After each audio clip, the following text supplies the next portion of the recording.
Humanism আধুনিক কুফর ও শিরকের জড়। মানবতাবাদ শব্দটি যখন উচ্চারণ করা হয় তখন আমাদের কল্পনায় দয়া, ভালোবাসা ও মানব সেবার একটি চেতনা কিংবা দৃশ্য ফুটে ওঠে। কিন্তু এই শব্দটি কিংবা চিত্রটির আড়ালে লুকায়িত আছে ভয়াবহ এক ঈমান বিধ্বংসী চেতনা। মানবতাবাদের মিষ্টি কিছু স্লোগানে বিভ্রান্ত হয়ে মুসলিম সমাজ সেই ভয়াবহ চেতনার ঈমান বিধ্বংসী রূপটাকে চিনতে পারছে না। অথচ আধুনিক সময়ের সমস্ত কুফরি মতবাদের মূল কেন্দ্রে রয়েছে হিউম্যানিজম কিংবা মানবতাবাদ। হিউম্যানিজম শব্দটির উৎপত্তি রোমান যুগে। আধুনিক সাহিত্য ও সংস্কৃতি নির্ভর একটি বিশেষ শিক্ষাক্রমকে বোঝাতে এই শব্দের উৎপত্তি। কিন্তু ঊনবিংশ শতাব্দীতে এসে হিউম্যানিজম বা মানবতাবাদ একটি ধর্মের রূপ লাভ করে। এই সময়ে এসে হিউম্যানিজমের সংজ্ঞা দাঁড়ায় এমন এক জীবন পদ্ধতি যার কেন্দ্রবিন্দু হলো মানুষ, যেখানে দিনই প্রত্যাদেশ কিংবা পরিচয়ের কোনো মূল্য নেই এবং অতিপ্রাকৃতিক বিষয়ের কোনো গ্রহণযোগ্যতা নেই। আমেরিকান লেখক ওয়াল্টার লিপম্যান হিউম্যানিজমের সংজ্ঞা দিতে গিয়ে বলে, এটি এমন এক ধর্ম যার অধীনে মানুষ এই বিশ্বাস নিয়ে বসবাস করবে যে তাদের সমস্ত মনোযোগ ও দায়িত্ব মানুষের সাধারণ ইচ্ছার প্রতি দৃষ্টি রেখে নির্ধারণ করবে, আল্লাহ কিংবা অতিপ্রাকৃতিক কোনো পরিচয়ের ভিত্তিতে নয়।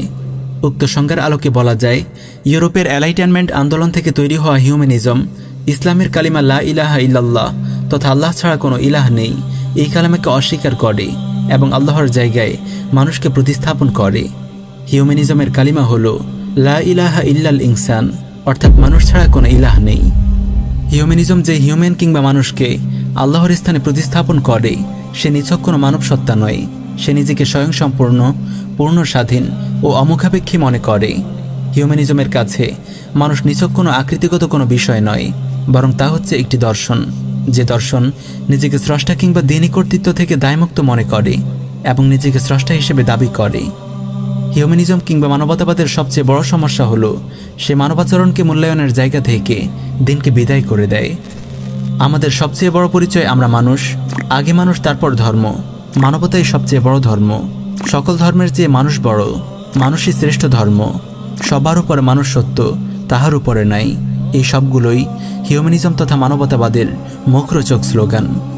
এই স্লোগানগুলোর মূল ভাব একটি, সেটি হলো সম্পর্ক, আচরণ, মানবতা ও অধিকার এই সব কিছু নির্ধারণের ক্ষেত্রে দ্বীনি নির্দেশনাকে পেছনে ফেলে মানুষকে মানদণ্ড মানা, আল্লাহর নির্ধারিত মানবতা ও অধিকারের চেয়ে মানুষের নির্ধারিত মানবতা ও অধিকারকে মহান হিসেবে দেখা এবং মানুষের ধর্মীয় পরিচয়কে গুরুত্বহীন করে দেয়া। আন্তর্জাতিকভাবে বিভিন্ন প্রতিষ্ঠান হিউম্যানিজমকে বাস্তবায়িত রাখার জন্য কাজ করে যাচ্ছে এবং দেশে দেশে ছোট বড় অনেক হিউম্যানিস্ট সংস্থা ছড়িয়ে ছিটিয়ে আছে। এর মধ্যে আমরা আপনাদের সামনে আন্তর্জাতিক দুটি সংস্থার নাম এবং তাদের স্লোগান উল্লেখ করছি। এক, আমেরিকান হিউম্যানিস্ট অ্যাসোসিয়েশন। তাদের মূল স্লোগান হল গুড উইদাউট এ গড, অর্থাৎ ইলাহবিহীন কল্যাণ। এই স্লোগানের মাধ্যমে তারা বোঝাতে চেয়েছে ভালো মন্দ চেনার জন্য আল্লাহ কিংবা দ্বীনের প্রয়োজন নেই, মানুষ যেটাকে কল্যাণ মনে করবে সেটাই প্রকৃত কল্যাণ। এখানে রব কিংবা ওহির মাধ্যমে খবরদারিকে মেনে নেয়া মানবতাবাদের বিরোধী। দুই, ব্রিটিশ হিউম্যানিস্ট অ্যাসোসিয়েশন।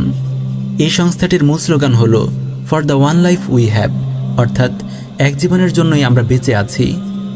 এই স্লোগানের মাধ্যমে তারা মূলত মানুষের জীবনাচার থেকে আখিরাতের গুরুত্ব কমিয়ে দিয়েছে, যার মাধ্যমে একই সাথে মানুষের দ্বীনিবোধের গুরুত্বও কমে যায়। এই ধরনের বিভিন্ন প্রতিষ্ঠান পুরো বিশ্বে কাজ করে যাচ্ছে। জাতিসংঘের পক্ষ থেকে ঘোষিত আন্তর্জাতিক হিউম্যান রাইটস চার্টও এই হিউম্যানিজম নামক মানবরচিত ধর্মের ভিত্তিতে প্রস্তুত করা হয়েছে, যার দরুন হিউম্যান রাইটস চার্টের অধিকাংশ ধারা ইসলামী শরিয়ার সাথে সাংঘর্ষিক হিসেবে প্রমাণিত হয়েছে। তবে সামাজিকভাবে হিউম্যানিস্ট সংস্থাগুলোর কার্যক্রমের মূল প্রোফাইল হলো দুটি। এক, মানবাধিকার নিয়ে কাজ করা, দুই, মানব সেবার কাজ করা। এই দুই প্রোফাইল ব্যবহার করে খুব সহজেই তারা সাধারণ মানুষের কাছে মহান ও উদার হিসেবে পরিচিতি লাভ করে, আর সেই সুযোগকে কাজে লাগিয়ে বিভিন্ন উপলক্ষে এমন কিছু স্লোগান ও চিত্র তারা প্রচার করতে থাকে যেগুলো মানবতা এবং অধিকারের নামে দ্বীনি চেতনাবোধের বিরুদ্ধে জনমত তৈরি করে। এবং এসব প্রচারণার মাধ্যমে তারা মুসলিমদের ইমানি গায়রত ও কুফর শিরকের প্রতি সহজাত ঘৃণাবোধকে নষ্ট করে দিচ্ছে। এই স্লোগানগুলো মূলত ইমান ও কুফরের সীমানাকে মিটিয়ে দেয়, একজন মুসলিমকে তার অজান্তেই কুফরের সীমানায় প্রবেশ করিয়ে দেয়। মুসলিম পরিচয়কে পেছনে ফেলে মানুষ হিসেবে ভাবতে শেখানোর নীতিবাক্যের আড়ালে ব্যক্তির চিন্তা চেতনা এবং জীবনবোধ থেকে দ্বীনের কর্তৃত্ব ও প্রভাবকে বিলুপ্ত করে দেয়াই হিউম্যানিজমের প্রধান লক্ষ্য।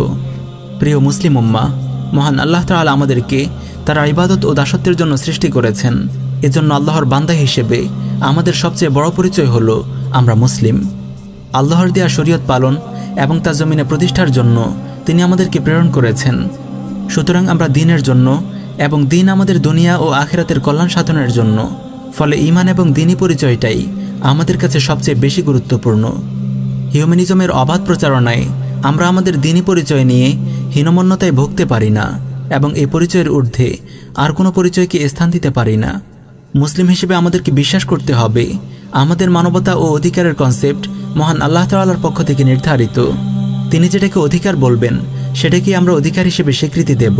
তিনি যেটাকে মানবতা হিসেবে পরিচয় করাবেন সেই মানবতার জন্য আমরা ঝাঁপিয়ে পড়ব।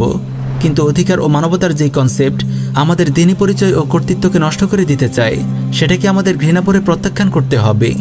মানবতার নামে যেসব স্লোগান আমাদের ভেতর থেকে ঈমান ও কুফরের পার্থক্যকে মিটিয়ে দেয়, মানবতার নামে যেসব কর্মকাণ্ড কুফর ও শিরকের প্রতি আমাদের স্বভাবজাত ঘৃণাবোধকে বিনষ্ট করে দেয়, সেসব স্লোগান ও কর্মকাণ্ডকে আমাদের দ্বীনবিরোধী হিসেবে চিহ্নিত করতে হবে। প্রিয় ভিউয়ার্স, আজ অসংখ্য অবুঝ মুসলিম হিউম্যানিজমের ধর্মে দীক্ষিত হয়ে ইসলামী শরিয়ার অনেক বিধান ও বিশ্বাসকে ঘৃণা করছে। সকল ধর্মের প্রতি শ্রদ্ধার নামে কুফর ও শিরকের প্রতি মুমিনের সহজাত ঘৃণাকে বিলুপ্ত করে কুফর ও শিরকি কর্মকাণ্ড এবং আয়োজনে লিপ্ত হচ্ছে। তাদের কাছে আল্লাহর জন্য ভালোবাসা এবং আল্লাহর জন্যই ঘৃণার মতো ঈমানের মৌলিক বিষয়গুলো উগ্রবাদ হিসেবে পরিচিতি পাচ্ছে। মানব সেবা ও মানবাধিকার নিয়ে কাজ করতে গিয়ে আমরা যদি হিউম্যানিজম নামক ধর্মে দীক্ষিত হয়ে যাই, তাহলে আমাদের আখেরাতে আমরা এই কর্মগুলোর মূল্য হারিয়ে ফেলব। এজন্য মানবতার নামে ঈমান হারানোর ব্যাপারে আমাদেরকে সচেতন থাকতে হবে। হিউম্যানিস্ট বা কথিত মানবতাবাদী বিভিন্ন প্রতিষ্ঠান, সংস্থা ও স্লোগানের ব্যাপারে মুসলিম সমাজকে সতর্ক করতে হবে। মুসলিমদের ভেতর ওয়ালাবারার বিশ্বাসকে দৃঢ়ভাবে স্থাপন করতে হবে।